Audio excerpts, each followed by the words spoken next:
So, Toshihiro Nagoshi's upcoming game, Gang of Dragon, has been silently cancelled. This is news I hate hearing, considering the fact that... Yes! Yes! And the fact that me screaming that entire audience's ears off is the legacy of that game now. There's probably other people wondering how I feel about this information, and someone even flat out asking me on Twitter how I feel. And to be honest, yeah, I don't feel great. It genuinely sucks when fans are looking forward to any sort of game and then it gets cancelled. But the way this game got cancelled, I was honestly hoping for any sort of hope or any sort of good news. But as the months kept rolling on, and ever since I released my video, news went from bad to worse to where it's completely over. The news that initially broke out in February saying that Gang of Dragon needed $44 million to continue and Nagoshi Studios had until May to look for a new publisher honestly did scare me. It didn't make me feel that it was over by that point, but at the same time, as news kept going on, no news of any other publisher interested, and it's really hard to find a publisher in this day and age. Because while Yakuza/RGG is a popular name, I wouldn't say Toshihiro Nagoshi is. I know his strengths. I know that he's a legendary developer who worked on Daytona USA, F-Zero GX, created Monkey Ball, and started the Yakuza series. But to the common consumer and to the common executive, he's not a big name. So most likely not a lot of executives were interested in funding that game.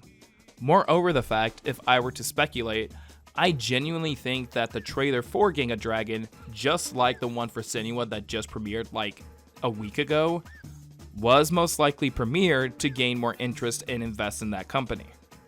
But there's a lot of he said, she said, and all this kind of stuff when it comes to talking about Gang of Dragon, but the main thing I do want to talk about is the publisher NetEase.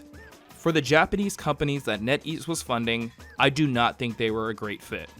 NetEase Games is mostly known for publishing a lot of multiplayer type games. Their biggest game is Marvel Rivals.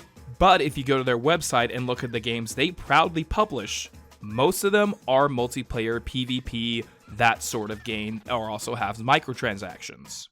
They are publishing one single player game, specifically one that is by a Chinese studio, but if you look at the Japanese published games and what happened with them, you can kind of see that NetEase is not very kind toward Japanese studios.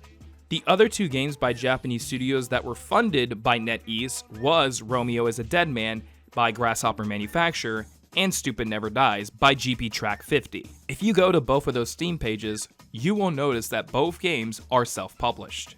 So yes, they did receive funds from NetEase to start making the game, but most likely something happened with both studios, and then both of them had to self-publish their games. If you have played Romeo's a Dead Man, while it is a fantastic game, you can kind of see what happened with that game and how it was compromised. Matter of fact, Suda51 has gone on record in saying that a few things in the game had to be scaled down or compromised for that fact. Specifically the ending and how that was, and you can kind of see that how the game was promoted and produced that happened. Romeo was sold at a budget price of $50, there was no physical copies, and it was a pretty short game all things considered. The thing is, a company like Grasshopper Manufacture is used to these kind of budgetary restrictions, and they were also building off of tech they had for No More Heroes 3. So if their budget was cut, they would still be able to self-publish and find ways to compromise in order to get their game out. Nagoshi Studio, on the other hand, was starting from scratch. I mean, we don't even know what engine the game was running on, because even with Stupid Never Dies, that's an Unreal Engine game, and you can easily hire tech and artists and all that kind of people to actually work on that game.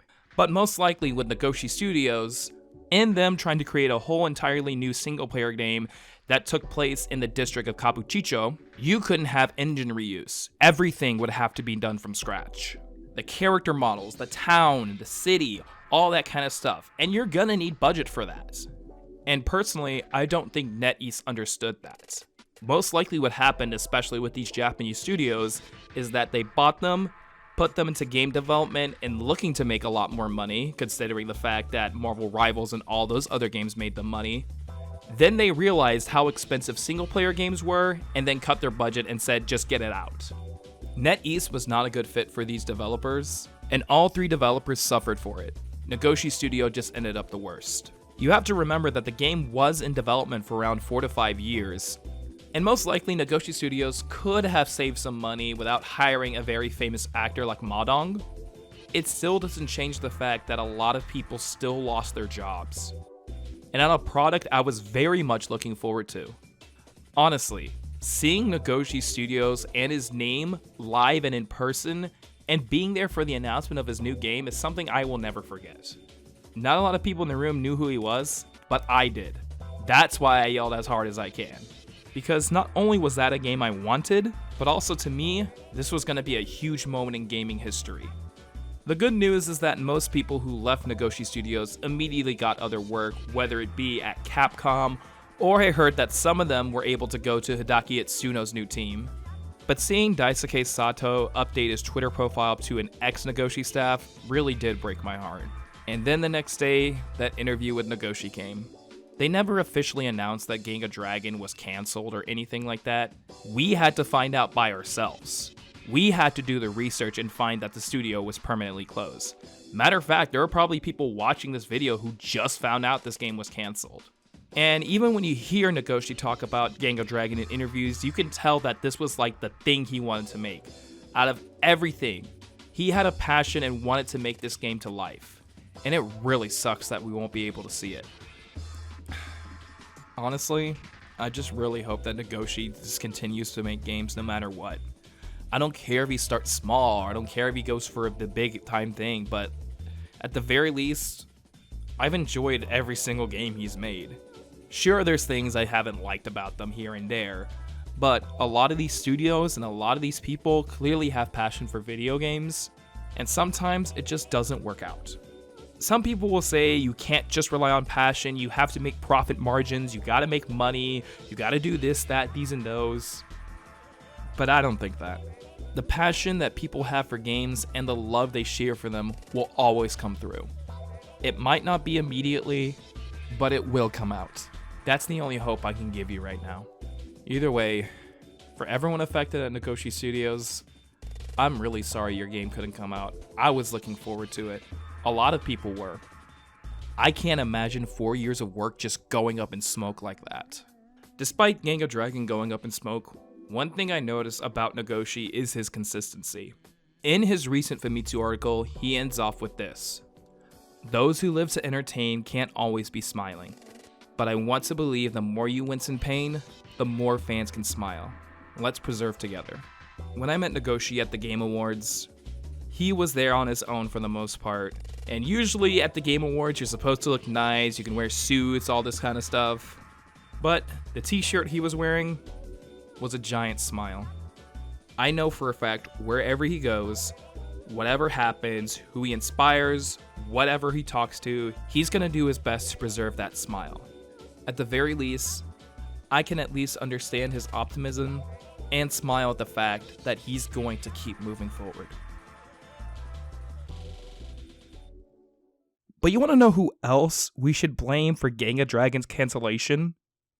De'Aaron Fox! Ain't it a huge coincidence that once Spurs lose, all of a sudden Gang of Dragon is gone?